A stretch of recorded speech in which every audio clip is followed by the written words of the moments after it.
सही बात है कि नहीं? ना हक में जवानी नसा दे सकी, आए बुढ़ापे ज्ञान भय,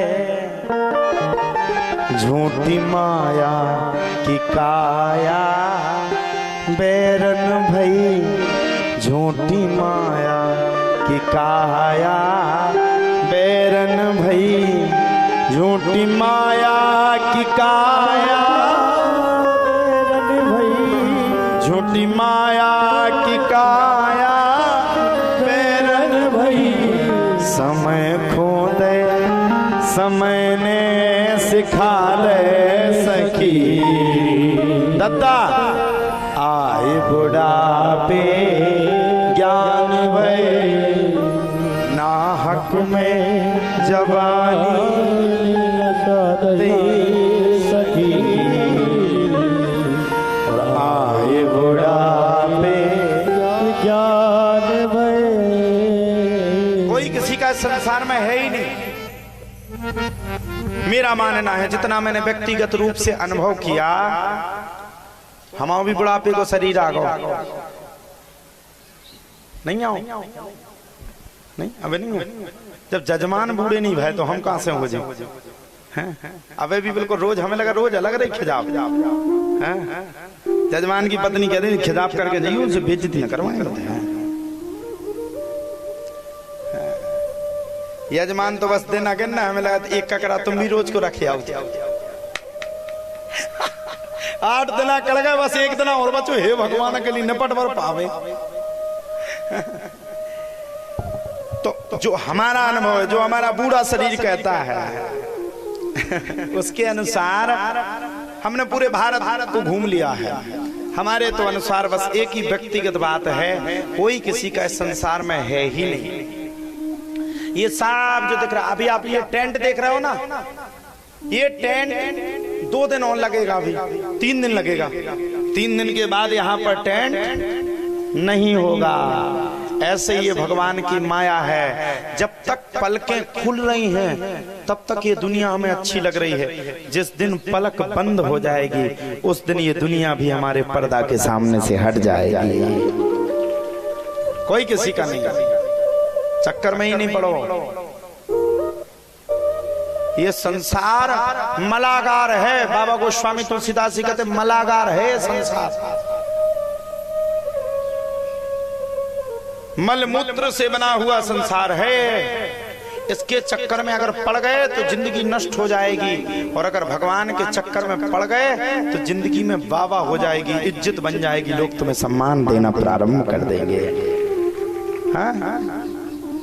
और अगर इसके चक्कर में नहीं पड़े तो फिर क्या है? फिर तो जिंदगी गड़बड़ है। राजा जनक जी आ गए। नाही ता कौशल नाथ के साथ कुशल गई नाथ, और मिथिला अवध विशेष ते जुग जग सब भयो अनाथ। जनक जी का भी हृदय कोमल है। और अब जनक जी महाराज ने राम घाट पर स्नान कर रहे थे। कहां स्नान कर रहे थे? राम घाट पर जनक जी ने स्नान किए। भरत जी को पता चल गया कि जनक जी आ गए। भरत जी स्वयं उठ करके जनक जी के पास पहुंच गए। वो भी पिता ही समान थे।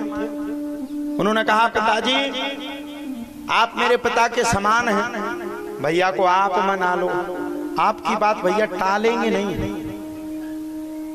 मेरी बात मानो। भैया अगर अयोध्या लौट करके आ जाएंगे तो ये जो मुरझाए हुए पेड़ पौधे हैं ये अपने आप प्रकाशमान हो जाएंगे। भाई भाई का प्रेम देख करके जनक जी रह गए। और जनक जी की धर्मपत्नी सुनैना जी दोनों जन साथ में मिलकर के भगवान श्री राम के पास आकर के यथोचित स्थान पर आकर के भगवान राम को प्रणाम करके, पहले जनक जी किसके पास पहुंचे? राम भगवान के पास। और आज को बाप कहते पहुंचा सबसे पहले मोड़ी की है। कभी नहीं तो कोई दिक्कत तो नहीं है? पापा क्या बताएं, तुमने ऐसे घर में ब्याह कर दो, हमसे बिल्कुल नहीं पूछी। क्या होगा? जेठानी का सब कछु मिल लो, खावे खिलाने सब, सास दुका दुका के नैनू खबा रही दिन भर, और तुम्हें ऐसे बोले बिल्कुल इतनी। हमें तो पापा ठीक है, क्या करेंगे? और तुम दुखी ना रही हो, हमारे ऊपर तो जो बीत रही सो बीत ही रही। अब तो ऊपर कहा बीत रही, टच को फोन चला रही पूरे दिन, 2GB डाटा खा रही, फिर भी बीत ही रही तुम पे हैं? हमें जा लगत कि 2050 की बीवी बड़ी खतरनाक होगी हैं? 2050 में ब्याह ऑनलाइन ही होने लगे हैं? अब बताओ हम पे जो बीत रही, तू पे का बीत रही? बेटा ते तो छोटा को फोन चला रही, जियो की सिम चला रही, पूरे दिन ते इंस्टाग्राम पे रील बना बना के डाल रही, फिर भी बीत रही। अपनी मताई से नहीं पूछी थे ना कि वह कंडा पाथती हल्के में है?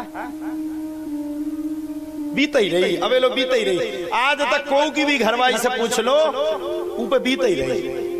हमारे ऊपर जैसी बीत रही, हम जानत मम्मी कैसे रह रहे हैं? सभी पे बीत रही। जितनी यहाँ पर ये बहुएं बैठी, कमों भी अपने मताई बाप से बात करत हुई, वो आदमी से न्याय हो परत हुई है। सबसे पहले जी कहते पापा है तो मारो रामदेव, हाथ सजे दो, अपने कर्म को ना बता। पापा ऐसो मारो कि क्या बताए, मुड़ी में लठ मारे, भले ही ना मारे हो। पापा जो हम पे बीत रही, वह को पे नहीं बीत सका। लठ काय पे मारो? आदमी रोक रहा हो कि इंस्टाग्राम पे तेरे रील न डार, घरवाई नहीं मान नहीं। पहले के जमाने में बहू बिटिया का कोई देख नहीं पाऊ तो, आज के जमाने में ब्याह के बाद जो भीट पे लिखोरत फलानी के संगे ढकानी। अब जो भी नाव हो ना ले, ऊके नाव से इंस्टाग्राम पे जाओ, इंग्लिश में बस सही से लिख दियो, इंस्टाग्राम पे सर्च करके देखो, लाली लिपस्टिक लगाए ना मिले तो हमारी गारंटी है। क्या कर रहे हो? पागल हो गए हो क्या? आज राम कथा नहीं, आज व्यथई कहनी है। पहले तुम्हें सुधार तो नहीं, राम कथा तो सबको पता है। अच्छा एक बार नहीं, पहले समझाना तो पड़ेगा। राम कथा किस किसने सुनी है बताओ? सबने सुनी। भरत जी का प्रसंग सब, अब कल तक कथा ही सुनाई ना, अब 2 दिन आता ना, हमें अपने हिसाब से सुना लेना। आज के दुनिया के हिसाब से देख लो तुम, इंस्टाग्राम पे इतनी बुरी स्थिति हो चुकी है, इतनी बुरी स्थिति हो चुकी है कि रील के चक्कर में लोगों ने अपने घर परिवार इज्जत को बर्बाद कर दिया। देख लो आप इंस्टाग्राम पे, हम नहीं कह रहे, देख लो कोनो नचत मिल रही, कोनो पार पे चढ़ी, कोनो गाना गा रही खसम के संग। अगर ना मिलते इस जीवन में तो लेते जन्म दोबारा। बेटा आप तो ये रील बना करके डाल रही हो, आज अच्छा लग रहा है, कल जब तुम्हारा बेटा जवान होगा और उसके दोस्त तुम्हारी हंसी उड़ाएंगे, देखो तुम्हारी मम्मी जे नच रही, अच्छा लगेगा? बताओ अच्छा लगेगा? क्या लगेगा? नहीं लगेगा।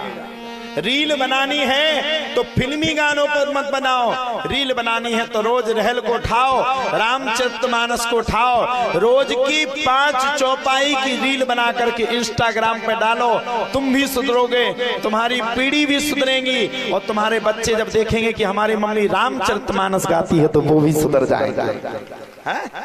हमारा लड़का बिटिया है, अबे तो बिटिया ही है। अगर हमारी पुत्री से कल के दिन किसी ने कुछ कहा तो वो गर्व से महसूस करेगी, मेरा बाप राम कथा करता था, मेरा बाप भागवत कथा करता था। बताओ उसको क्या शर्म आएगी? क्या वो प्रसन्न होगी? आप भी कुछ ऐसा काम करो, इस संसार में आए हो तो आप ऐसा गर्व के साथ अपने बच्चों का सीना चौड़ा कर दो। ऐसा काम करो कि जब तुम्हारे बच्चे बड़े हों तो आपके बच्चों को आपके नाम से जान करके दुनिया गौरवान्वित महसूस करे, और आपका बच्चा भी आपका नाम लेने में संकोच ना करे, हमेशा आपके नाम में प्रसन्न रहे। ये तो ठीक है। अब रीले बना बना के डाल रही में खुद का बनाते रहो, भाड़ में जाए अपन को क्या करना।